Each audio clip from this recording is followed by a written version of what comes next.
Então, só para contextualizar, né? Eu fiz o doutorado lá em Pittsburgh, tá? Um pouquinho longe de nós. E lá no doutorado eu tive o prazer de trabalhar com o Dr. Robertson, né? O Dr. Robertson, ele vem aí da geração da percepção do esforço. Logo depois do Borg, foi ele que fez as mudanças na escala e todo esse estudo de percepção do esforço. E a nossa base aqui vem dessa questão da percepção, né? Então, o Dr. Robertson, ele desenvolveu uma nova escala, né, pós-Borg, ele veio aprimorando essa escala e eu tive o prazer de estar trabalhando com ele, né, sobre a tutoria dele ali na parte científica.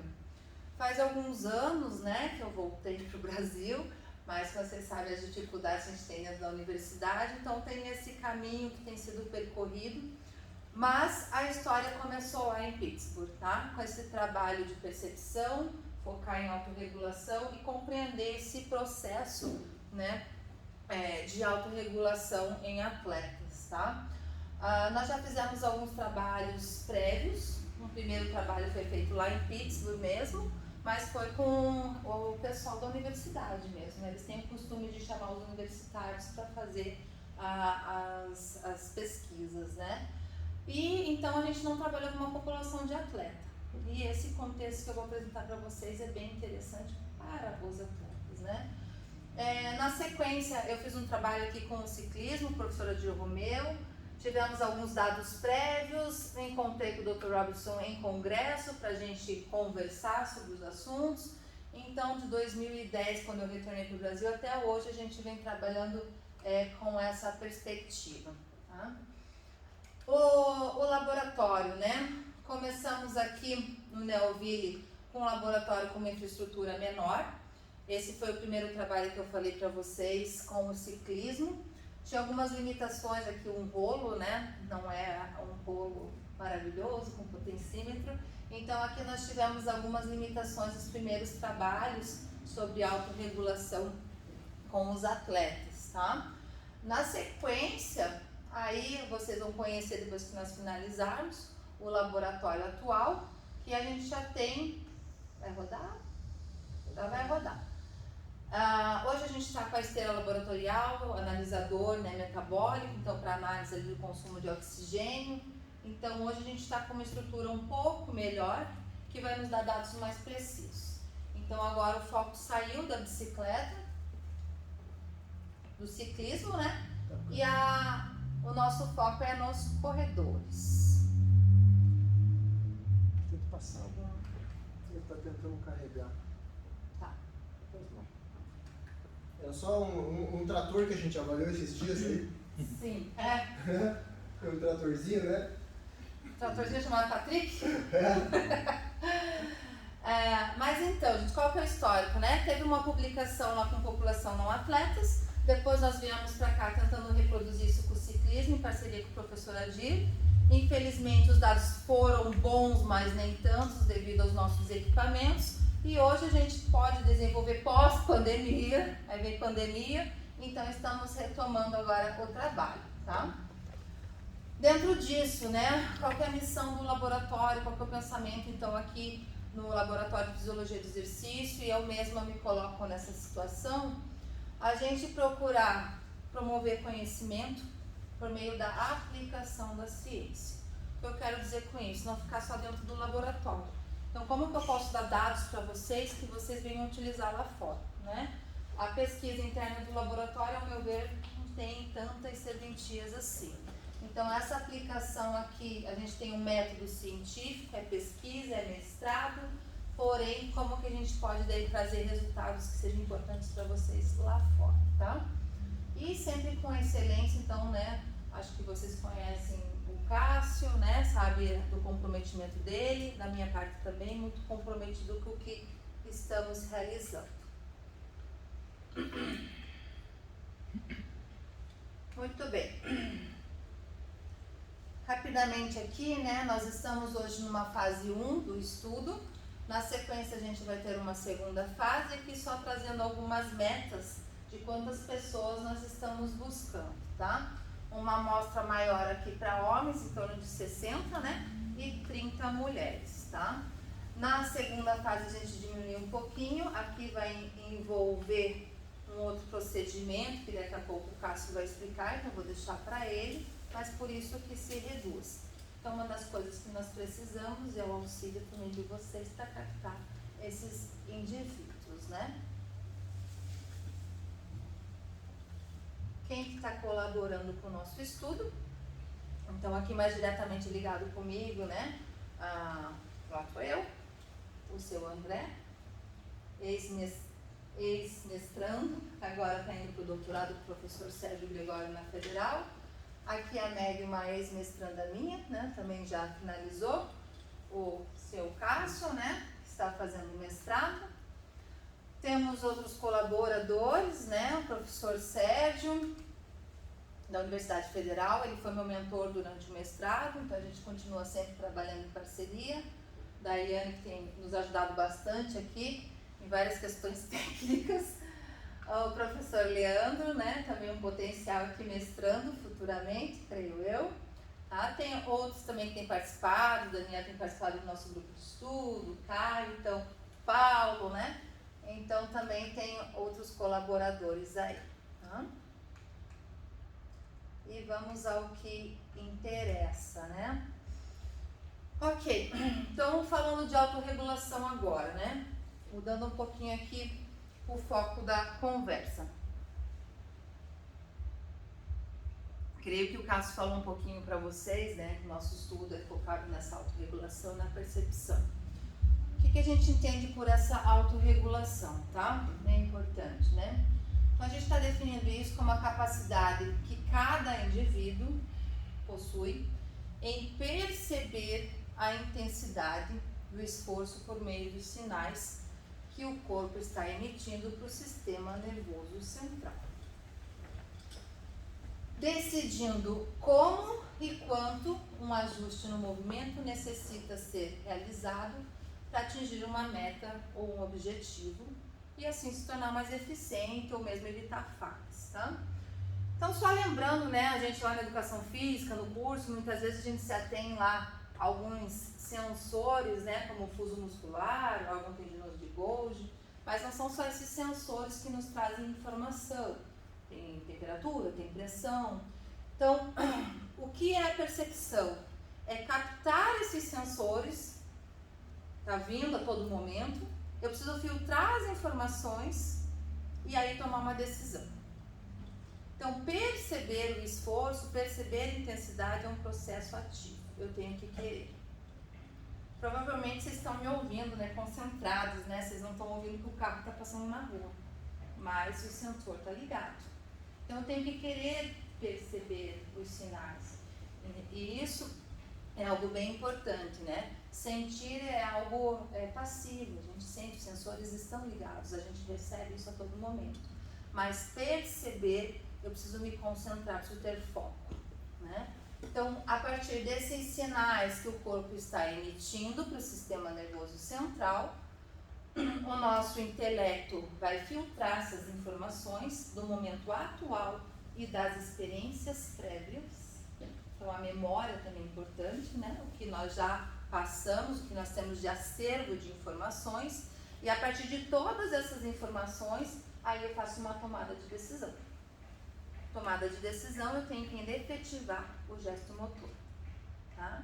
Então, a escala de percepção parece algo tão simples, usar a escala de percepção do esforço parece algo tão simples, mas é um processamento um pouco complexo. E a pessoa precisa compreender isso para entender seu corpo e perceber e exteriorizar essa resposta, que é na escala, né, de percepção do esforço.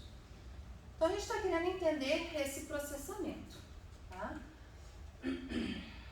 Bem, como objetivos aqui, né? Então, na fase 1, primeiramente, a gente quer identificar o que nós chamamos de zona perceptual, uma variação que você tem, cada indivíduo, né? A partir de um indicador fisiológico, que é o consumo de oxigênio. Então, o consumo de oxigênio vai demonstrar a demanda da atividade, né? E a partir dessa referência, nós vamos estabelecer qual que é a variação para cima e para baixo que os indivíduos têm. Isso nós chamamos então de zona perceptual, tá? Além desse indicador fisiológico, a gente também vai trabalhar com a frequência cardíaca, com a própria percepção do esforço, né, vinculada à escala, tá? E tudo isso, então, tem uma velocidade padrão na esteira. A velocidade padrão é individual, não posso falar para ela que percentual está, tá? Quem já fez, talvez fique pensando, né, que intensidade que eu estava realizando, mas isso aí é controle do estudo, não posso falar. Basicamente, você tem uma velocidade padrão. Quanto que você varia para cima e para baixo? Quanto você precisa que altere para você... Opa, aumentou a intensidade. A magnitude é pequena ou é alta? E para baixo, né? Então, é isso que a gente quer entender nessa zona perceptual. Depois que a gente determina a zona perceptual, a fase 2 é o que a gente chama de calibração, como se fosse um treino de ritmo, mas tudo isso baseado na zona perceptual. Tá? Não é só um indicador físico como o ritmo, o próprio pace, né? Então a gente vai estar tudo vindo da demanda fisiológica vinculada ao VO2. Tá? Essa é a nossa ideia. Com as calibrações, depois se meu caso explica um pouquinho melhor, a gente vai entender a autorregulação desse indivíduo. Temos a zona perceptual, todo mundo varia, um pouquinho para cima ou para baixo dentro de uma meta. Mas ele consegue permanecer dentro dessa meta ou ele erra? Ele superestima, ele subestima ou ele é auto, né, bem regulado? Tá? Vamos lá. Ainda aqui um pouquinho de conceitos.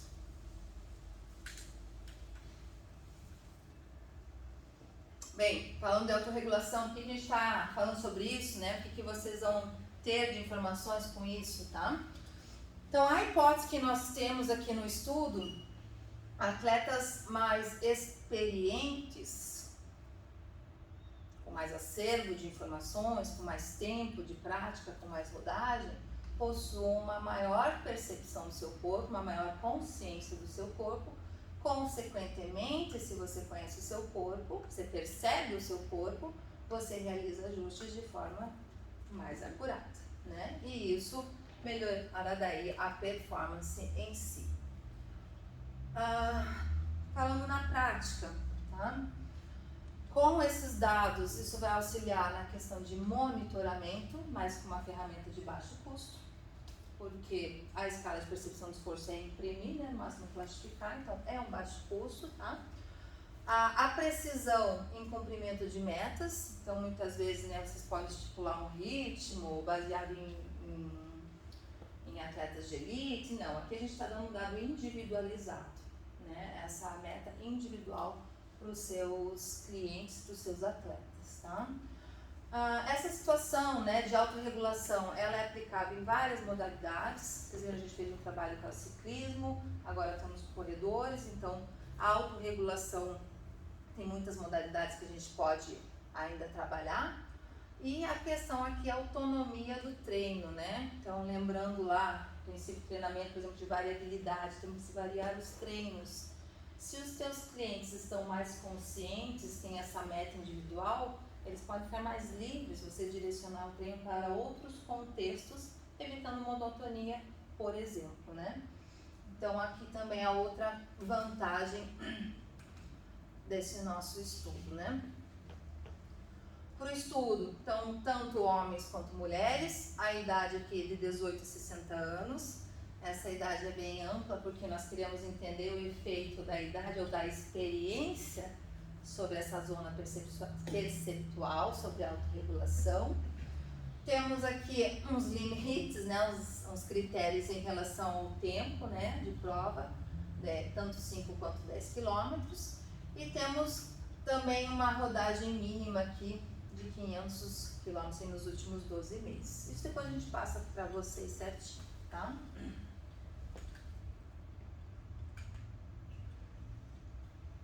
Dentro da percepção do esforço, então, que escala que nós trabalhamos, né? Como eu falei lá do Dr. Robertson, ele validou, desenvolveu a chamada escala Omni. Então, primeiramente, a definição, né, pelo Dr. Robertson de percepção do esforço, então, seria essa percepção subjetiva individual. do esforço, né? A gente entende a intensidade do quê? Esforço, desconforto, fadiga que a pessoa sente, que você, o indivíduo, sente durante o exercício. Então, são todos aqueles sinais que eu falei para vocês, que são captados e o intelecto tem que entender, perceber e gerar uma resposta, tá? Dessa forma que nós entendemos. E o Omni ali, essa escala Omni, né? Então, ela é diferente do Borg, lá 6 a 20, que foi a primeira escala. O Borg não era fisiologista, né? Era um psicólogo. Ele iniciou os trabalhos a nível ocupacional, ele estava interessado nas pessoas produzirem mais no seu ambiente de trabalho, não relacionado ao exercício. E depois veio o Dr. Robertson modificando a escala. Então, o Omni seria Omnus, né? Direcionando a diferentes públicos, diferente faixa etária, diferentes modalidades e principalmente a questão aqui da comunicação e facilitar a assimilação do conhecimento. Então, aqui nós temos o que nós chamamos figura associativa, palavras associativas e uma escala de 0 a 10, porque ele é pequenininho, a gente ouve de 0 a 10, de 0 a 10, de 0 a 10. Então, a nossa sociedade está acostumada com o tal 0 a 10. É muito fácil perguntar, né, qual que é o meio 50% do 6 a 20? Já não lembro, né? Se eu perguntar aqui qual que é o meio do caminho, qual que é o 50%, é mais fácil. O que que o Dr. Robertson fez, né, a nível de comunicação? Comunicação figura, comunicação palavras, comunicação números. As 3 principais formas de comunicação. Tudo isso para ajudar o indivíduo a assimilar essa percepção e a exteriorizar um número de 0 a 10, né, dentro dessa zona toda perceptual que o indivíduo possui. Tá? Então, aqui, algumas vantagens do uso da escala Omni. Né? Tem outras variações, talvez alguns de vocês já conheçam, né? Aqui a gente colocou algumas, o treinamento com peso, para as crianças, que foi um dos primeiros trabalhos, e viu a dificuldade das crianças entenderem a palavra esforço, ou no caso exertion, que é bem inglês, né? As crianças entenderam cansado, exatamente para ver como as palavras são importantes nessa assimilação da tarefa, né? Do que se quer. Também ali o ciclismo, e aqui para adultos e para as crianças, né? E aí veio se desenvolvendo outras escalas. A minha tese de doutorado foi uma crítica à escala, acredito que vocês também já criticaram. Tem um meio de caminho do 4 por 5, do 5 por 6, tem uma magnitude perceptual ali, mas isso é uma escala, né? É uma forma da psicofísica de mensurar esse domínio sensorial, tá? Então, escala de 0 a 10, mas sim, então tem uma discussão grande aqui ainda na escala e ainda tem mais coisas a se desenvolver, com certeza, né? Mas bem, a minha tese foi uma discussão em relação aí à escala, tá? Bem, a gente falando então da escala, outro fato bem importante, não sei se é já de conhecimento de todos, né? Mas às vezes você vai usar a escala e fala, é tão fácil, e o povo não entende. Parece tão fácil, não consegue entender o que eu estou falando, né? Tem um procedimento muito importante chamado de ancoragem que é feito, tá? Isso por procedimento, acho que infelizmente o Brasil ainda não disseminou todo esse conhecimento e a gente falha sem querer, né? Mas tem tanta parte da memória de recordar um esforço mínimo e um esforço máximo. Quando se fala em percepção, eu tenho que ter a referência mínima e a referência máxima. Aí eu faço comparações para chegar nos meios do caminho, tá? Então, o primeiro procedimento é que a gente chama de ancoragem por memória. Relembrar, trazer da lembrança um esforço mínimo e máximo. E o segundo procedimento é que a gente chama de ancoragem por exercício. Ou seja, durante o teste máximo, o indivíduo vai começar fraquinho lá, devagarinho, né? E vai se aumentando, vai passando praticamente por, entre aspas, todos os números, a chegar ao esforço máximo. Então ele percebe, ele sente, ele percebe e associa ao número, ancorando aquela sensação, a percepção do esforço. Tá? Então, o uso dessas escalas, né, depende muito desse acervo das experiências anteriores, como eu já falei, que precisam ser relembradas, e também do próprio teste, né? E é importante a vivência do leve até o extremamente difícil. O teste máximo serve também para facilitar essa assimilação. Então, não é só o VO2 máximo que nos interessa, mas também fazer esse procedimento de ancoragem. Tá?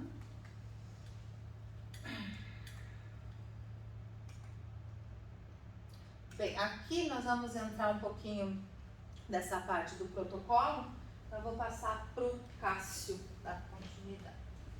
Obrigado. Pessoal, é difícil a gente falar em zona perceptual, tá? Sem falar de autorregulação. Tá? São processos diretamente ligados. Tá? Frequentemente a gente escuta, pô, o cidadão tem a capacidade em se autoavaliar, ajustar seu ritmo.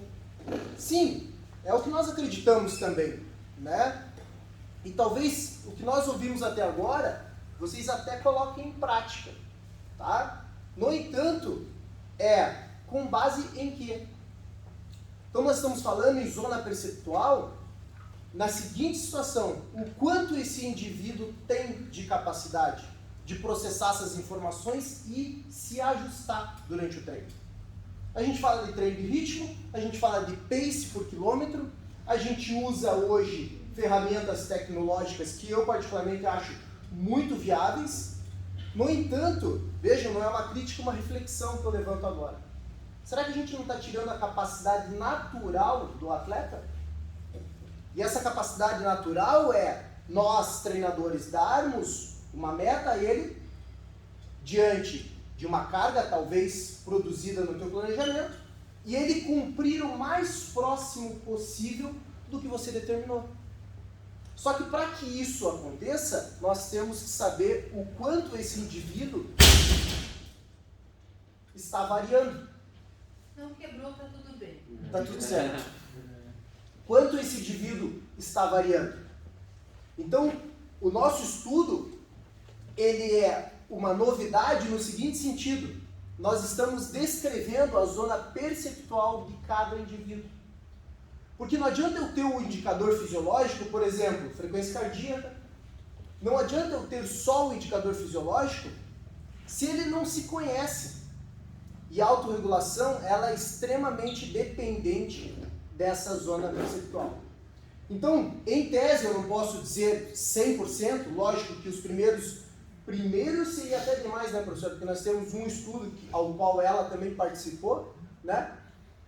Tentando justamente hipotetizar isso, que quanto menor a zona perceptual, mais acuado, mais preciso é esse indivíduo. Quanto maior a zona perceptual, quanto mais ele varia, menos preciso é esse indivíduo. Tá? Então uma coisa é eu determinar o percentual de carga do treino, uma coisa é eu determinar o pace daquele treino, se esse indivíduo se conhecer. E a proposta do nosso estudo está baseada nisso. Nós estudarmos essa capacidade natural do indivíduo, do atleta.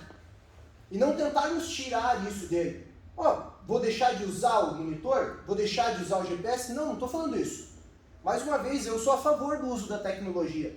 Mas será que a gente não está tirando essa capacidade natural do atleta? Dele, um treino ou outro, ou grande parte dos treinos, largar a tecnologia de lado e falar assim: eu preciso me conhecer, eu preciso me ajustar. Porque durante a prova, quantas vezes nós ouvimos assim: pô, quebrei, professor, forcei demais a saída, forcei demais no meio da prova. Não, é tranquilo, é comum isso acontecer. Não é comum. Tá? E é isso que a gente quer colocar. Que o atleta, quando ele é bem condicionado, quando ele é bem treinado, quando ele sabe se autorregular, ele vai justamente cumprir essa meta na maior eficiência possível. Sem correr o risco, ou diminuindo o risco, talvez seja a palavra certa, de quebrar e não cumprir a meta. Tá? Então, nós estamos utilizando do indicativo fisiológico direto, que é o consumo metabólico, né, o consumo de oxigênio, para determinarmos essa zona perceptual do seu indivíduo. Tá? Quantos aqui, todos correm, eu conheço cada um de vocês, todos correm. O que é o ritmo de 3 para você por quilômetro? Uma zona seria uma zona 4. Seria uma 3 por quilômetro. Uma zona impossível. Não, mas é... Não, mas percepção. Exato. Lógico. Não é individualidade? Então, eu estou determinando que todos os meus atletas, todos eu estou até exagerando, né? Estou extrapolando, mas assim, 50% dos meus atletas estão treinando com pace de 4,30. Mas o que isso corresponde de magnitude de carga para cada um? É isso justamente, vejam, os treinos, estratégias de treino, de pace, ritmo, eles só funcionam se a gente souber o que está acontecendo antes. E é o que a gente está estudando. Se esse indivíduo tem essa capacidade, show. A gente também acredita, né, que tenha. Mas o quanto ele tem? Quanto em percentual? Quanto que eu posso te dizer, Léo? Nós avaliamos o teu atleta e ele variou, depois a professora vai mostrar alguns gráficos ali muito interessantes, ele variou 2%, mas Cássio, o que é 2% para mim?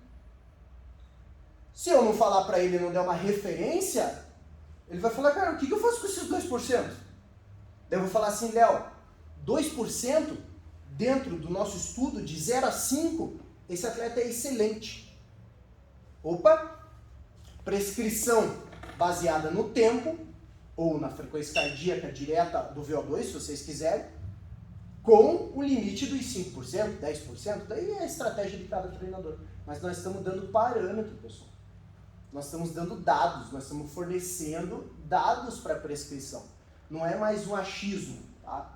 Não me entendam mal, não estou dizendo que vocês prescrevem no achismo, mas a ciência vem para a gente colocar na aplicabilidade do esporte.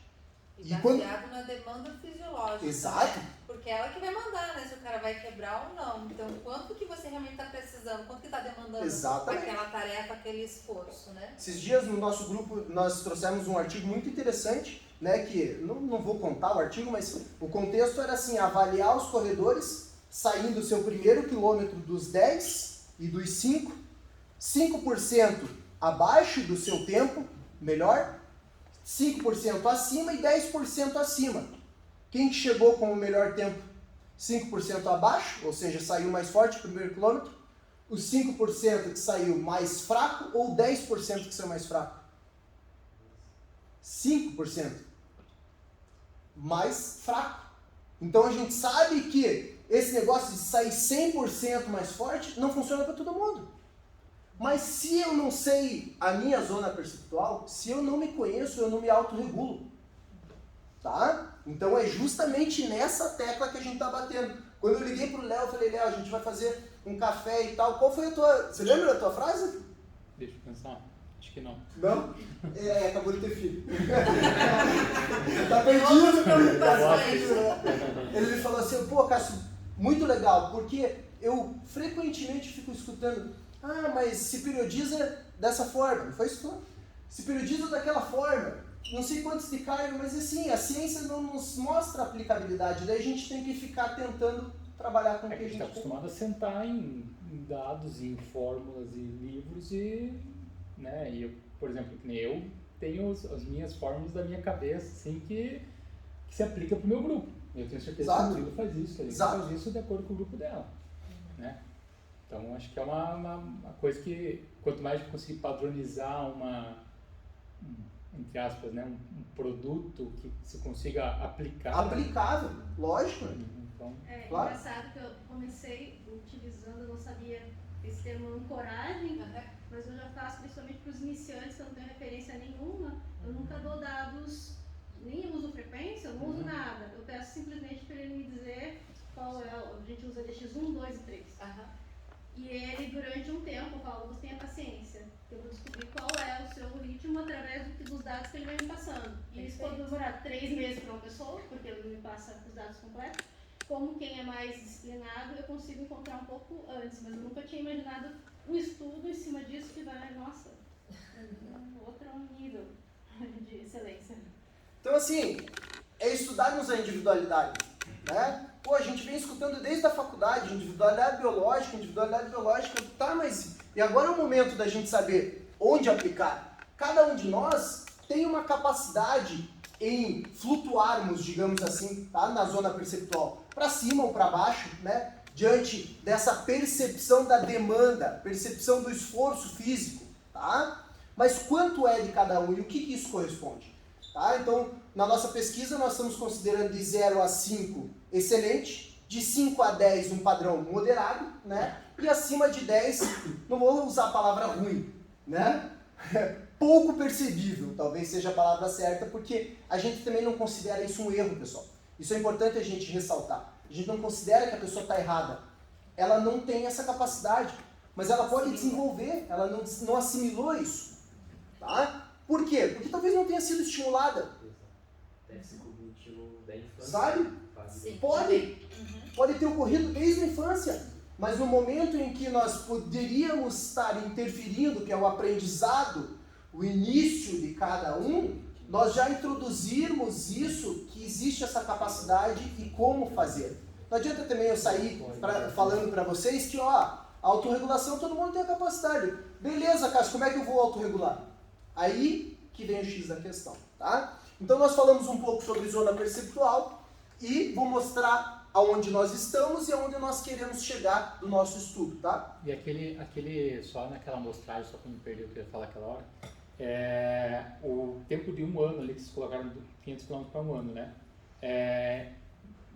Vocês entendem que um ano é um tempo hábil para a pessoa desenvolver? Porque, assim, na minha opinião, o mais importante é tempo, rodagem, vocês falam, né, de Aí tá, experiência. claro. Né? Esse estudo, ele é inovador, né? Sim. Eu sinto de falar que eu estava lá, quando eu voltei para o Brasil foi 2010, eu já estava trabalhando com isso. E devido às dificuldades aqui, que não vou chorar agora, né? Mas a gente realmente, pandemia, agora a gente está retomando. Então, é um assunto muito inovador, Sim. tá? Então, perdão, fugiu o foco aqui. Rodagem. Da rodagem, Tempo. sim. Dentro do inovador, da rodagem.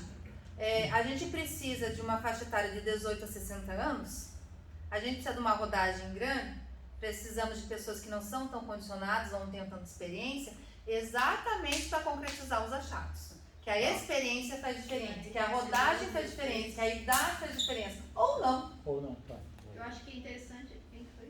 Alguém falou que até essa questão da infância, né? Sim. Qual é o seu Claro. background? Sim. Isso faz, nesses 12 meses, pode ser que as pessoas que não tenham isso vai sofrer muito mais do que quem Claro. já... E, Léo, sinceramente, tá? Porque nós Eu acho que levantamos... para alguns mas então, eu já vou chegar... mas para Numa- alguns não vai ser. Vou dar uma resposta, Sim. Léo, para você relativa. Não posso te dar uma resposta absoluta.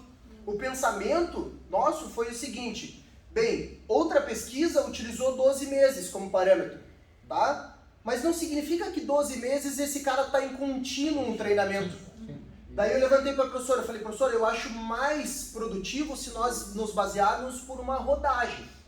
Por quê? Porque, em tese, se essa pessoa ela vivencia a experiência desse treinamento, ela, consequentemente, consegue fazer um ajuste melhor. E o cálculo de mínimo de 500 km em 12 meses está baseado assim, o cara que treina 3 vezes por semana, fechando exatamente 40 km por mês. Tá? Então, foi esse o pensamento matemático, mas eu não posso te dizer que é o número preciso. Talvez não. Talvez possa precisar de 1.000 km, 2.000 km. É isso tudo que a gente está investigando. Mas ao mesmo tempo você acaba, digamos que deixando de lado um público que é um público iniciante, porque já é uma pesquisa para quem treina. Porque convenhamos que quem é treinador sabe que quem está iniciando às vezes não consegue nem fazer Claro, treino claro. semanal. Então não faz, é difícil. Eu tem tempo para me aposentar, eu lhe prometo que a gente chega daí no iniciante. Mas é legal que abre a Sim, leque para sim. outros. Sim. Veja, você sabe que ele acabou sendo um dos nossos avaliados já, né? E a pesquisa não é uma pesquisa a curto prazo. A gente vai estudar a longo prazo, em que pese ela esteja fragmentada e a nossa ideia é já ir pesquisando, publicando, para chegarmos nesse contexto, né? Então a professora já tem um planejamento de muitos anos dessa pesquisa, tá? E outro detalhe importante também, Patrick, é o seguinte, eu concordo, mas eu tenho que fazer uma observação. Não é para o iniciante, entre aspas, porque o cara que roda 10 em 55 minutos, vamos combinar que não é uma margem... Não, mas é que eu entendo como iniciante aquela pessoa que tem uma experiência de no mínimo no volume não, né? corrida. Mas o Mas vai ter Entendeu? Então a gente tentou abranger justamente o cara tem que ser ativo. ativo, para a gente poder, já não é um iniciante. para a gente poder também descrever esses públicos, tá? Que Tem é o alguns que nós critérios de estamos... pesquisa também, né? Então a gente tem que delimitar o estudo. O que é uma pessoa iniciante para você de acordo com o estudo? Bem, o iniciante em corrida seria menos de 6 meses. Porque o comportamento regular é a partir de 6 meses, né? Então a gente tem que considerar por comportamento, por teoria comportamental, até 6 meses ele não aderiu. Então não é regular. E outro detalhe nós estamos falando em 500 km em 12 meses. Se você me falar assim, eu rodei 500 km em 3 meses, eu comecei a correr faz 3 meses, cara, critério de exclusão, vai sair da amostra. Apesar de você ter rodado os 500 km, porque nós também entendemos que você não consegue atingir os critérios básicos. Tá? Então assim, pessoal, para a gente não se alongar demais, né? O protocolo, nós ficamos 4 meses batendo, toda a nossa equipe, reunião, testava, esse não é o protocolo ideal, vamos reanalisar, vamos ver os dados, vamos produzir e tal. Agora nós fechamos o protocolo, fizemos vários pilotos, né? Fechamos o protocolo da pesquisa, tá? E ela está dividida em 4 testes, nos quais, nesse momento, tá? Eu sou sincero em dizer, é o nosso foco principal. Essas 2 fases, que é justamente nós conseguimos entender as zonas perceptuais. Então o primeiro teste, como todo mundo aqui já teve acesso alguma vez, né? Um teste de consumo máximo de oxigênio, tá? Protocolo padrão, tá? Incremento de carga a cada 1 km por hora. Nós optamos por um teste ao qual não fizesse elevação da esteira, justamente para também não corrermos o risco do cara fadigar por fadiga periférica e não fadiga cardiorrespiratória, né? Então adotamos isso. 1% de inclinação para o cara tentar simular o ambiente externo, todo mundo sabe que isso é muito utilizado nas pesquisas hoje. Iniciando, veja, o nosso teste já começa com um sarrafo mais alto, porque daí a gente consegue pegar o cara que está iniciando e o cidadão que corre a 28 km por hora, que é o tratorzinho aqui que a gente fez a avaliação dele. Entendeu? Não chegou a 28, mas modéstia à parte foi 23, né, Cícero? 23 km por hora. Então nosso equipamento proporciona isso, mas o teste também está adequado a isso.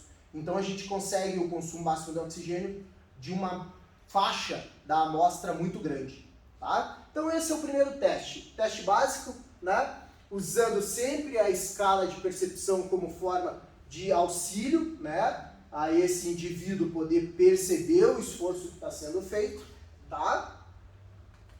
E aí nós temos o protocolo que nós chamamos de JMD, Just Noticeable Difference. É foda, né? Você vai tentar pronunciar com alguém que morou nos Estados Unidos? Aí não dá, né, velho? Que é o nome comercial que nós estamos usando, mas na verdade nós estamos considerando isso como a mínima diferença que é detectável por essa pessoa. O quanto ela varia dentro da zona perceptual. Tá? Então, esse protocolo ele é dividido em 4 séries. Eu vou dar um apanhado de como nós estamos fazendo, até para que vocês já tenham conhecimento. Tá? Deixa eu ressaltar aqui que são 2 visitas ao laboratório. Né? Então, na primeira visita, consumo máximo de oxigênio. Nós estamos trabalhando com 24, 48, estourando 72 horas, né, professor? De uma para outra, por 2 motivos. Primeiro, esse descanso para que o JMD não seja não seja influenciado, obrigado. Não seja influenciado pelo teste de consumo máximo de oxigênio, tá? Mas também não podemos dar um espaçamento muito grande, né?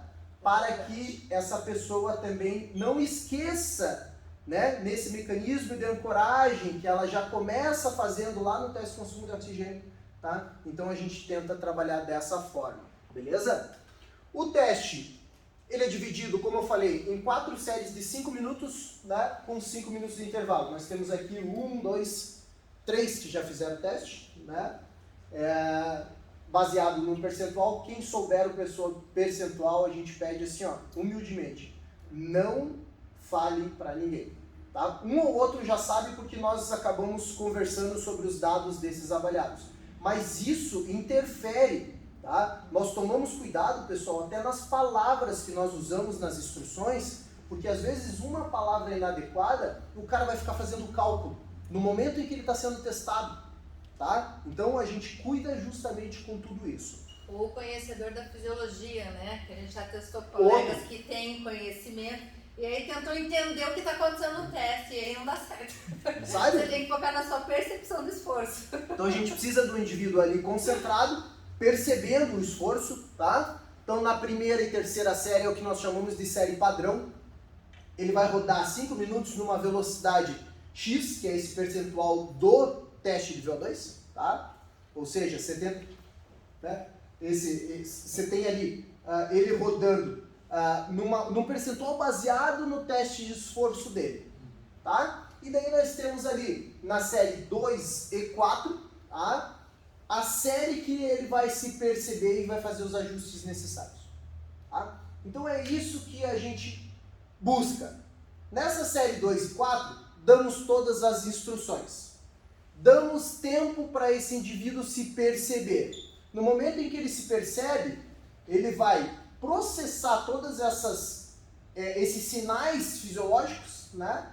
Esses indicadores fisiológicos, e vai nos dizer, opa, a intensidade mudou. Tá? Dentro disso, ele vai poder fazer um ajuste para mais ou menos, tentando ficar o mais próximo possível do que foi a série anterior, que foi a série padrão. Tá? Então nós conduzimos uma série para cima do padrão e outra série para baixo do padrão.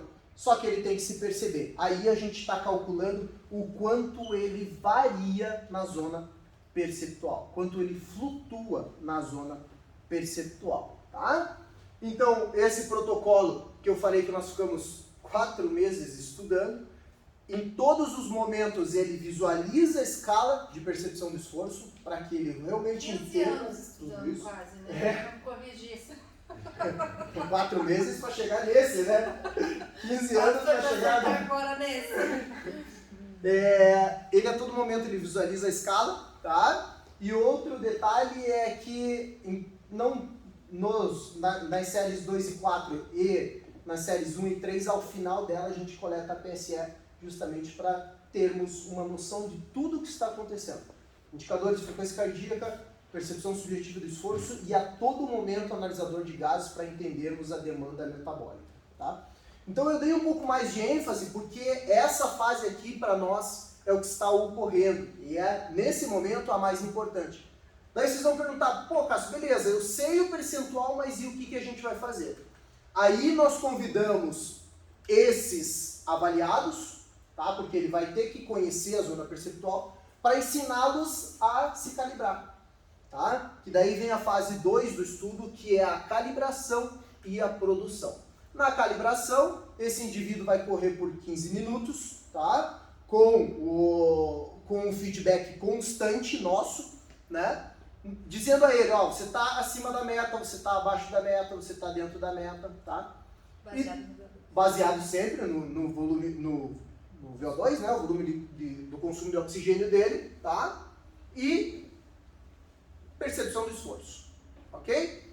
Num quarto momento, chegou a hora de calibrado, pô, como é que ele vai aplicar isso? Agora chegou a hora do cara sair e caminhar sozinho. Nós chamamos isso de produção, tá? Então, é a última fase da pesquisa, última que eu não estou dizendo que está terminando, mas sim esse teste 4, que é a produção, né? Um estímulo também de 15 minutos contínuo, tá? Onde nós não damos daí parâmetro para ele. Tá? Ele não sabe se ele está acima ou abaixo da meta e ele vai tentar reproduzir o que foi feito na calibração. Baseado na percepção. Sempre percepção do esforço e demanda fisiológica, que é o indicativo fisiológico padrão que nós estamos utilizando. Beleza? Então, é um apanhado geral do que é o protocolo do estudo atual, né? Bem como as suas fases. Ressalto, estamos nesse momento aqui, tá? Desses dois testes, e precisaremos desses dois testes para que posteriormente a gente possa contribuir daí no treinamento dessa pessoa, tá? Porque sem avaliar a zona perceptual dele, não tem como dizer que ele vai ser calibrado ou de que forma ele vai ser calibrado, tá? Agora, rapidamente, a professora vai abordar alguns resultados anteriores da pesquisa que ela já fez. Voltando então, né? Se tiver alguma pergunta, fica à vontade para interromper, tá? Não tem problema. Então, aqui são os dados lá do estudo com o ciclismo, o pessoal da bike. Como eu falei, teve algumas limitações, a gente tem algumas tendências aqui, mas isso não foi publicado cientificamente. Eu compreendo as limitações e, portanto, mantenho os dados, né, como experiência, como conhecimento, mas sem propriamente a publicação, tá? Mas bem, então nós temos aqui as barrinhas que é o VO2, tá? A percepção de esforço lá em cima ligada a esse outro eixo aqui, tá? E as linhas pontilhadas onde seria essa zona perceptual, digamos a meta, né? Então vocês vejam, nesse caso, né, ele teve uma variação dessa zona perceptual de 6,1. Isso considerando o VO2 máximo, tudo individualizado para esse sujeito, né? Então ele, dentro de uma meta, ele varia 6%, digamos assim. A gente considera essa acuidade moderada, como o Cássio até já falou, tá? Mas quando a gente olha perante a meta, como se vocês tivessem prescrito um treino, qual que é o padrão? Superestimação. Esse cara vai fazer além do que você pediu. O que também é uma informação importante, né? Para você regular cargas de treino, né? Então nós temos pessoas que gostam de treinar forte, olha aí, ó, né? Tem pessoas que já buscam o seu conforto, subestimam, e tem pessoas que são bem reguladas. Tá? Então esse aqui é um padrão de superestimação, tá? Não se considerem muitas magnitudes aqui, porque depende dos valores dos eixos, né? Mas é só ilustrativo para facilitar aqui essa informação. Esse é um outro padrão onde a gente vê uma regulação excelente, né?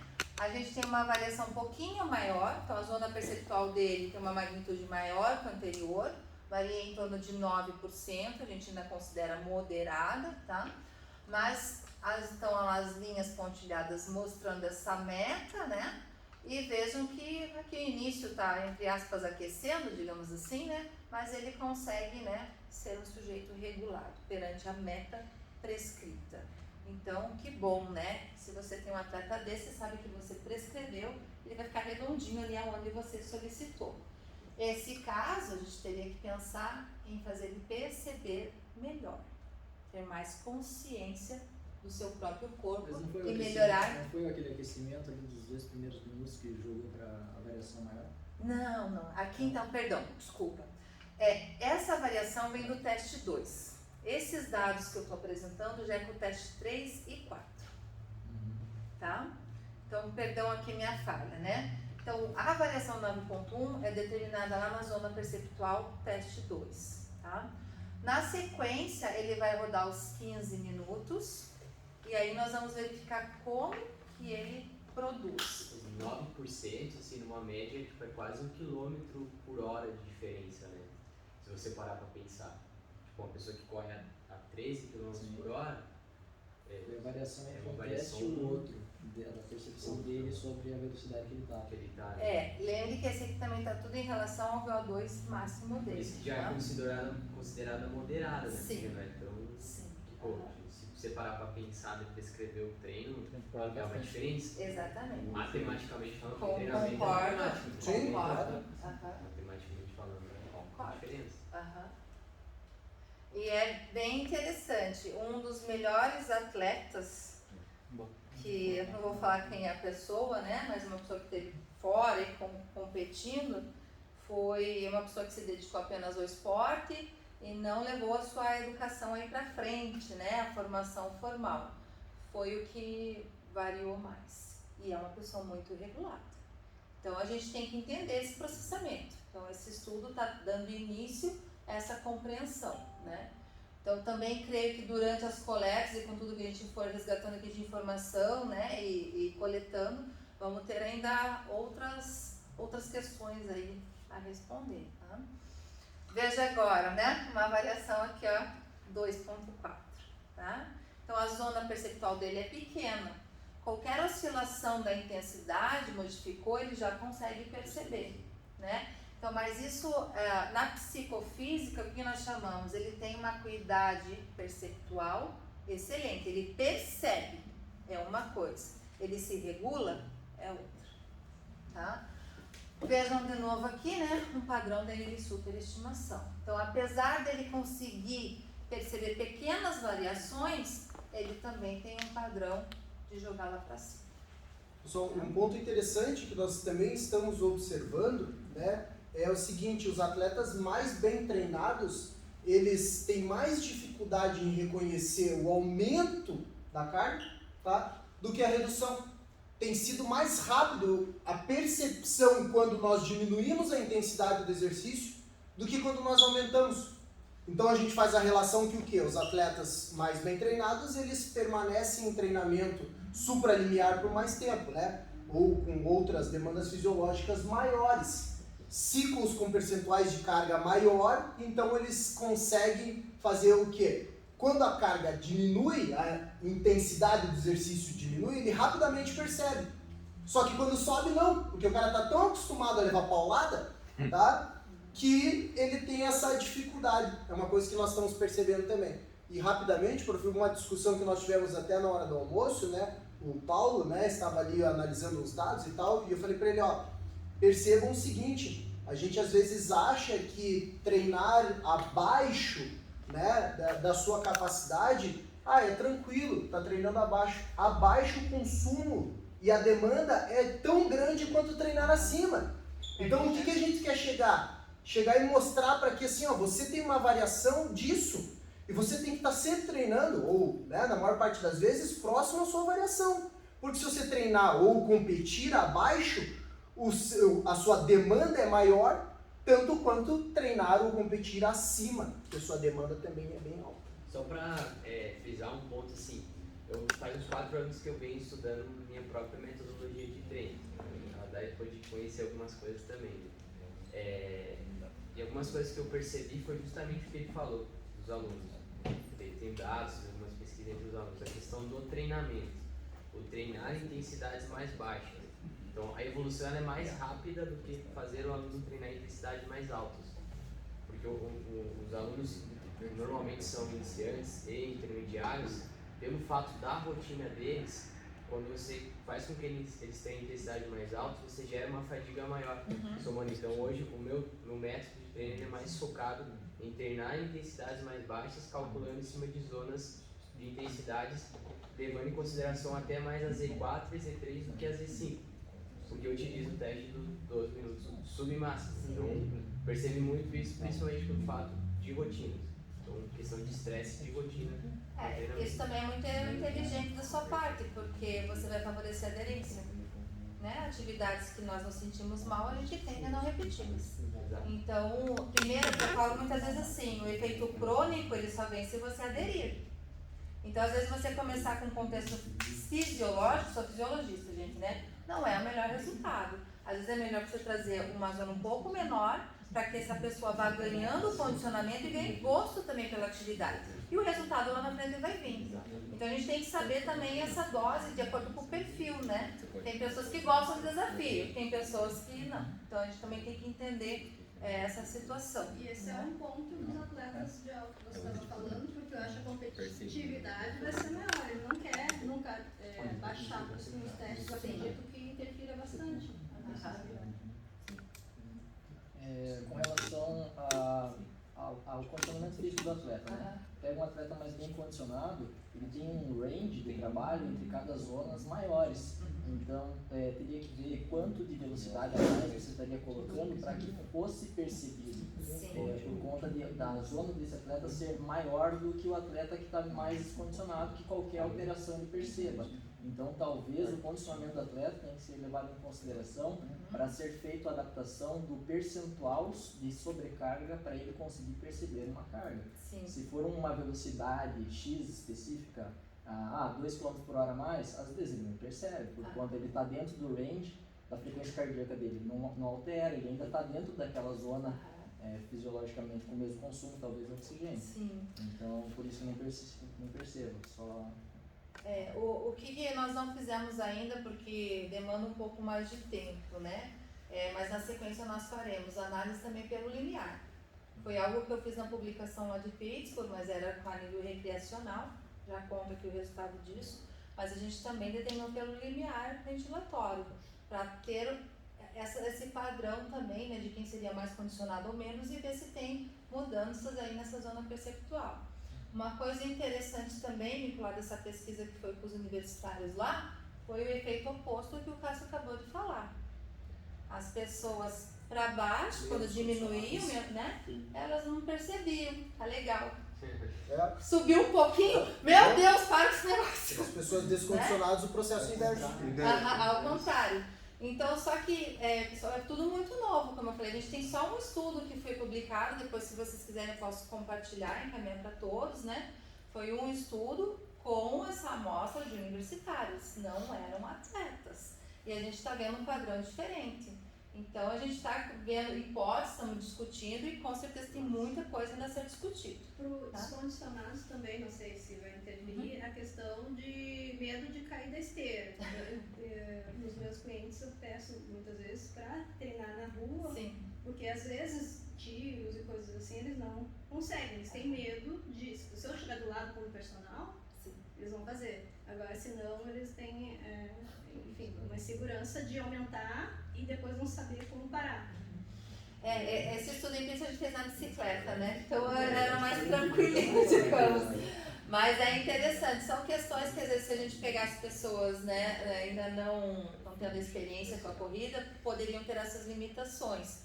Então, como eu falei, a pesquisa tem que ter delimitações para a gente ter os resultados mais fidedignos, né? Então são decisões ali que a gente acaba tomando. Professora, Oi?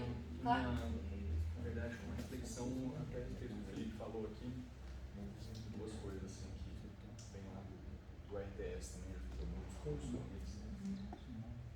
Das 5, perguntas que eles fazem para o iniciante de atividade física, colocando no corredor que está aqui falando sobre isso, nas duas finais é suporte e tolerância. Tem pessoas que têm um bom suporte, mas a tolerância é baixa. E tem gente que tem uma tolerância alta, só que não tem base, não tem critério, não tem conhecimento, não tem rodagem, não tem vivência. E outra, limiar de dor, limiar de desconforto. Isso também é outra coisa que afeta muito. Eu tenho uma amiga, uma maratonista, todo mundo conhece ela, a Catita. A Kátia trabalha lá na mesma. Ela fez uma prova de 48 horas, correu 240, 30 km, 48 horas, dormiu pouquíssimo. No outro dia ela tá no shopping, tomando sorvete, andando, eu falei assim, cara, você não ficou de cadeira de roda uns 2, 3 dias, não? Ela falou, não, cara, corri na segunda-feira, tava lá na academia treinando já. Conta pra mim, quem aqui correria 48 horas? É difícil fazer 30 24, 48 horas, 72 horas depois. Não, pô, beleza, cara, ok. Ela é um exemplo, eu poderia contar outros 5 exemplos de pessoas que eu conheço também isso, né? O Bonato correu por último 25 maratonas, 25 dias. Assim, a pessoa correu um dia uma maratona, 2, 3, 4 pra cima é... Insano! Tá no Marvel, tá super-heróis. Então tem essa questão de... Tem no país, mas não vou falar. É louco. Sim, sim. Tá. Bem importante a tua reflexão, já. Consideraram isso, essa questão da percepção mesmo de fadiga, de dor, porque assim, eu sou um cara que eu vou até já fui muito, né, passado aí. Eu conheço meus limites, eu conheço meu 2, 3, 4, 5, 6, 7, conheço bem. Né? Hoje estou bem treinado de corrida, hoje estou bem fora do que já fui, assim.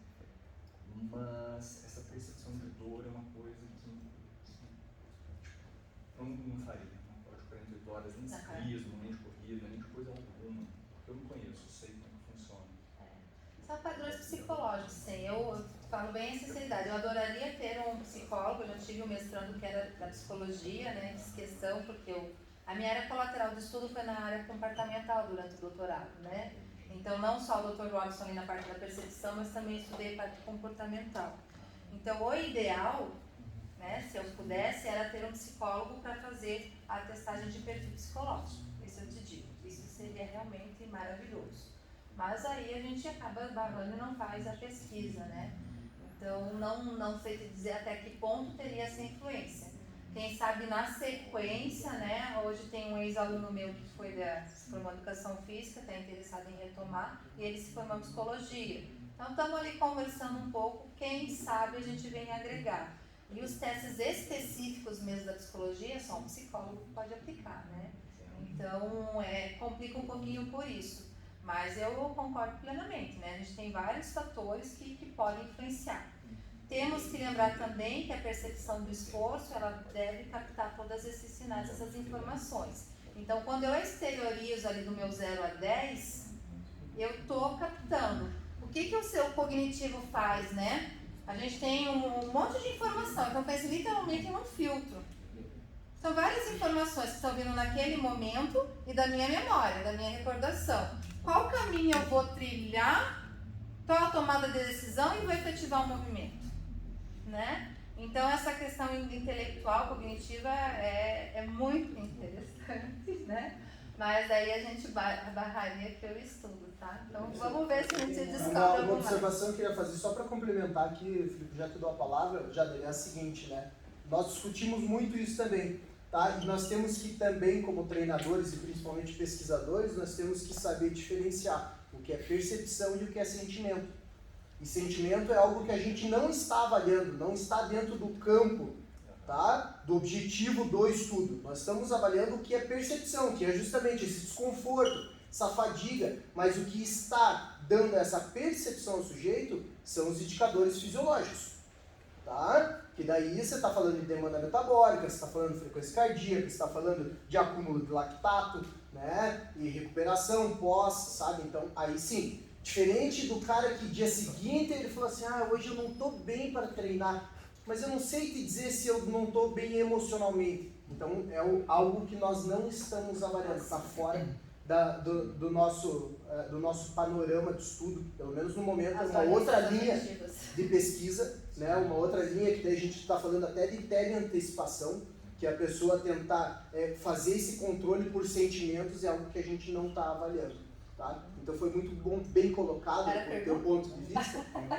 porque é baseado justamente, nós trazemos para a psicofisiologia, nós estamos falando de fisiologia, indicadores fisiológicos, por isso que a nossa maior preocupação era, precisamos de um controle direto, análise de VO2, poderíamos usar outros indicativos? Ok, poderíamos, mas precisamos de um mecanismo ouro, que é o consumo máximo de oxigênio. Mas aqui, só para compreendi o que você buscou aqui na colocação, mas a questão é só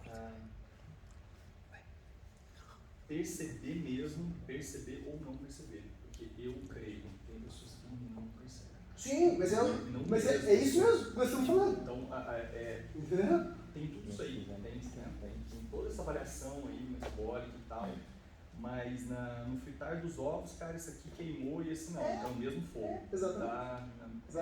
Vou te trazer uma questão prática para você ver então, como a gente concorda. Cara, ele avança e às vezes você pode subir mais, mas não que eu não suportasse de repente, mas eu não tolero, cara. Eu vou te ilustrar para você poder entender.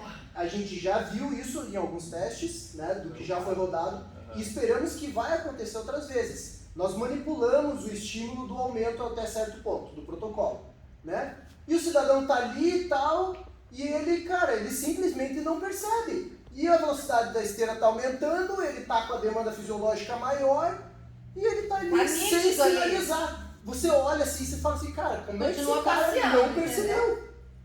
Entendeu? Então, é um erro? Para nós não é um erro. É justamente a capacidade do cidadão, do indivíduo. Então, algumas pessoas realmente vão perceber e outras não. E para nós, isso aqui nos traz o seguinte: quanto mais rápido ou assim mais perceptível você for, qualquer mínima diferença que você detectou, a tua acuidade é melhor. É a base do nosso estudo, tá? É uma hipótese, né, que vocês estão querendo achar. Você falou da experiência do atleta, né? Identificar se a experiência do atleta interfere na percepção. Como que você vai achar esse resultado? Com quais comparações? Sendo que o grupo, pelo que eu percebi, é um grupo que é heterogêneo, não tem um grupo A, grupo B. Sim. E todos vão passar pelo treinamento. A experiência vai ser dada através do treinamento de autorregulação. Todos vão passar pelo mesmo tempo de treinamento. Como que vai? Boa pergunta. Excelente, na verdade. Você viu que a fase 2 diminui o número das pessoas, né? Então, assim, vai depender também de você estar indicando esses indivíduos, né, pra gente estar seguindo. Mas, na verdade, um grupo vai receber a calibração com feedback e outro não. Então, primeira coisa, para entender como que isso tem efeito na produção final, né? Porque a gente acabou não explicando tanto para não se prolongar, mas agora perguntando, deixa eu explicar. Vou falar. Eu tirei da porra da apresentação e você pergunta.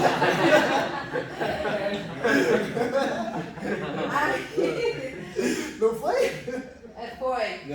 E a gente tem ali umas perguntas pessoais no início, né, do cadastro, né, entender como que ele se monitora ou quem está monitorando, porque provavelmente a gente precisa de mais dados, tá? Na sequência, a gente fazendo análise de regressões, as regressões é uma análise, né, estatística mais robusta, ela nos mostra em hierarquia o que determina dentro de diferentes características. Então, nós temos possibilidade, sim, pela estatística, mostrar quais são os principais determinantes, quais são significativos e quais não são. Então, hoje eu mostrei para vocês só os critérios ali para serem incluídos no estudo, mas na sequência a gente vai precisar, sim, de mais dados para poder até apresentar para vocês informações, assim, mais robustas. Em relação à heterogeneidade, né, das pessoas, na verdade, quanto mais variação, quando eu encontrar um resultado final, ele é muito mais importante. Porque dentro de uma bagunça, esse é o resultado expressivo. Então, na verdade, a variação nos traz mais poder na estatística, tá?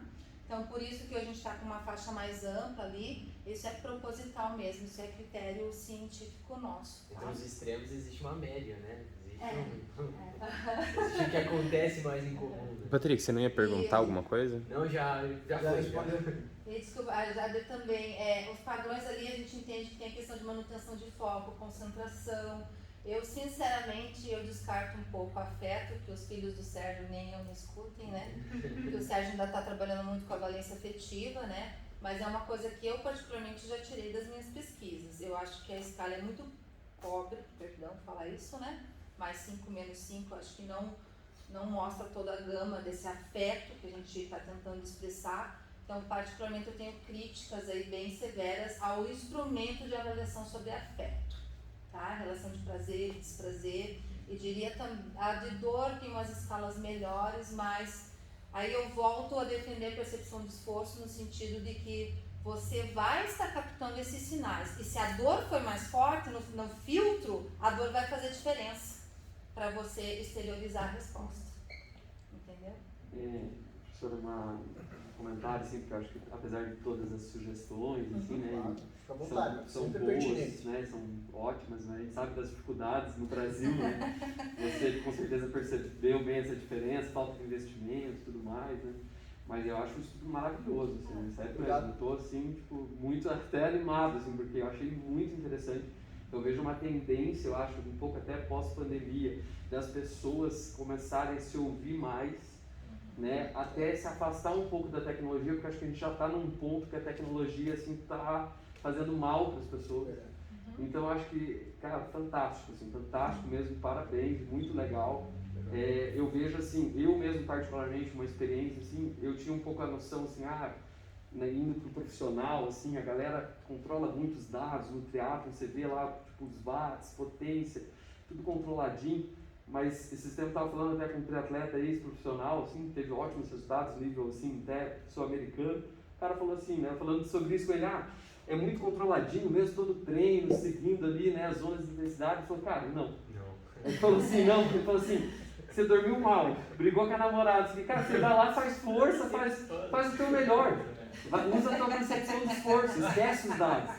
Usa a percepção de esforço, né? Então eu vejo que a tendência, é uma tendência, eu acho que nem a Denise falou, a gente ensinar um aluno iniciante, já ajudar ele a se ouvir melhor, isso aí vai ser muito bom para ele, para o futuro dele na modalidade, né? Então, só dá parabéns. Né?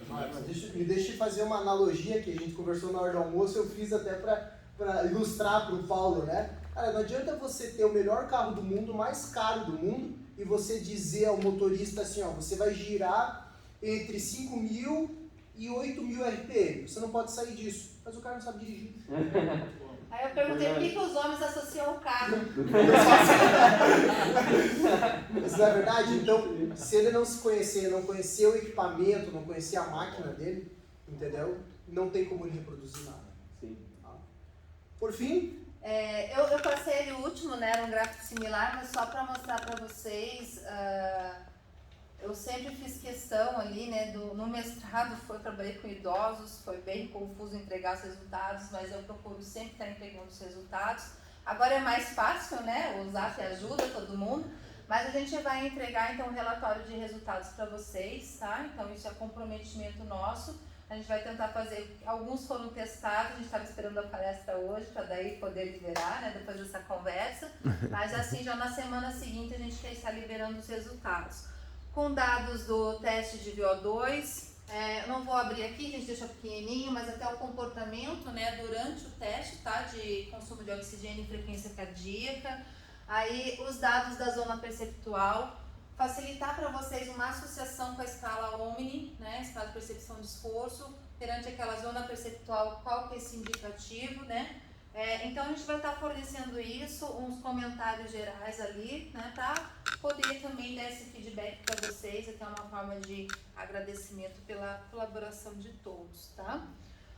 Mas, gente, é isso, também fico aberta aí a outras perguntas.